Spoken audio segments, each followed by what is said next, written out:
Hello, my lovely Aries, and a very warm welcome to your annual forecast 2023 to 2024. So the year starts out with two important planets retrograde, two of the personal planets. Mercury will be retrograde until January the 12th, retrograde here in your 10th house, and Mars, your ruler, is also retrograde until January the 18th.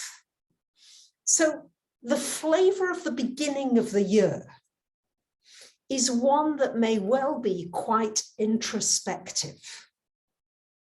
There may be a lot going on around you. It may be busy. There may be things happening globally. There always are. And it's going to be important for you to find your center, not to be too affected by all the noise, the opinions of other people, what they say, what they think. I know it's easier said than done, but the Mercury retrograde may have you really thinking deeply. What am I contributing? How can I make a difference? What can I do in this new world that is being created? And you may still be working with those energies. So if you don't have all the answers, don't worry. It's a good time for journaling, for writing, for introspecting. And Mars, starting the year with Mars retrograde, may mean that things slowly build momentum. Yes, don't look for things immediately to be, up and running and off. You can get up and running and off, but don't expect everybody else around you to be moving at the same pace that you might like everything to be moving at. So this Mars retro in the 3rd, go slowly into the new year. Take your time, remember to breathe, remember to smile, remember to send good thoughts out into your environment. And those thoughts will take effect. So we're dealing with Mercury, which is your thinking. So what am I thinking? What am I communicating? And Mars, your actions. What am I acting and what's motivating me to act? So the flavor of the year is a slowish start that builds momentum.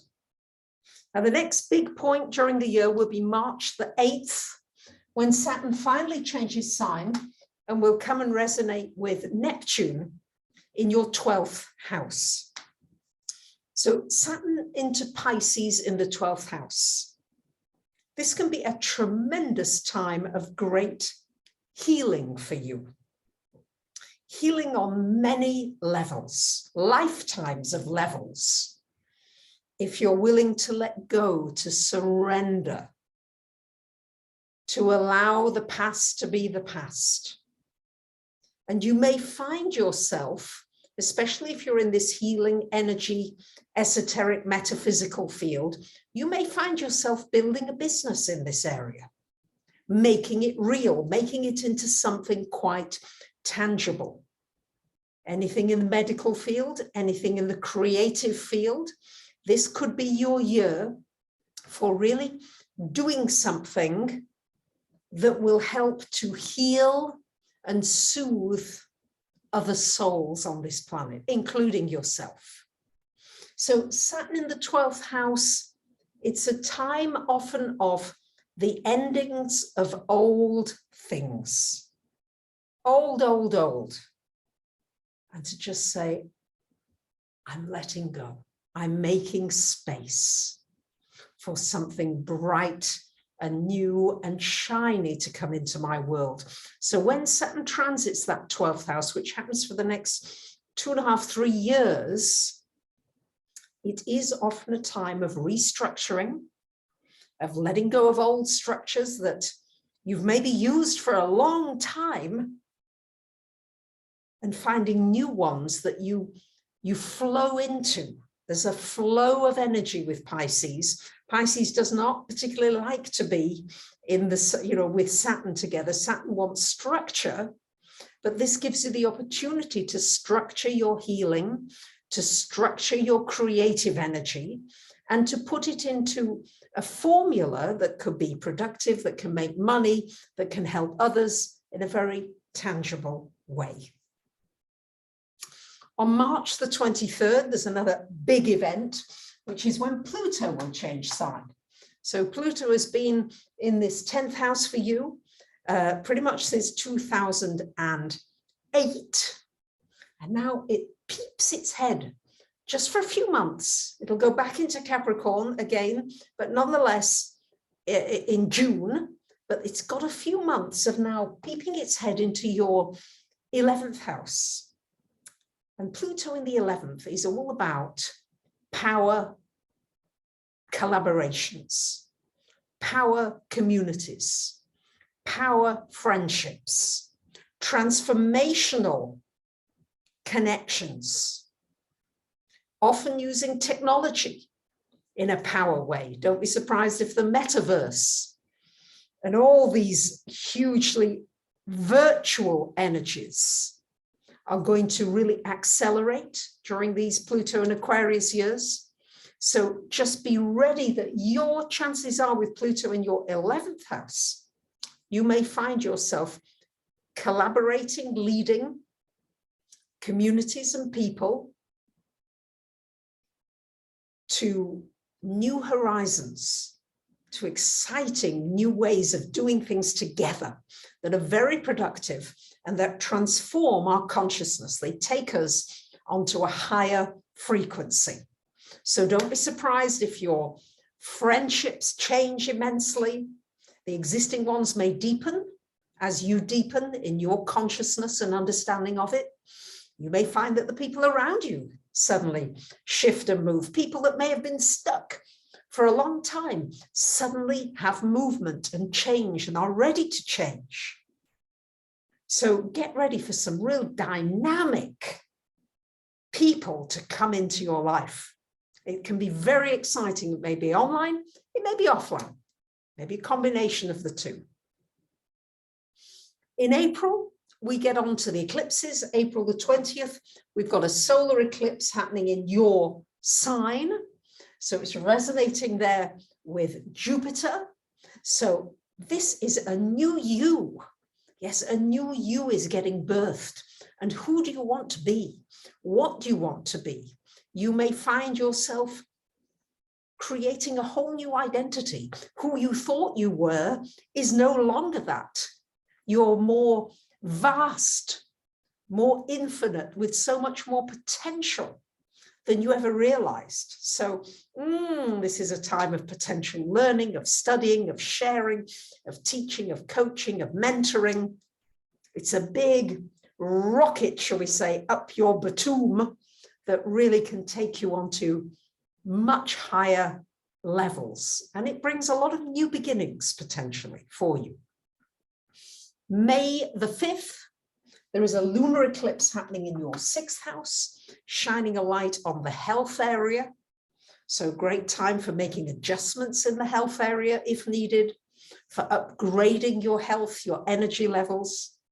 There may be some changes in your work, your daily habits, how you do things.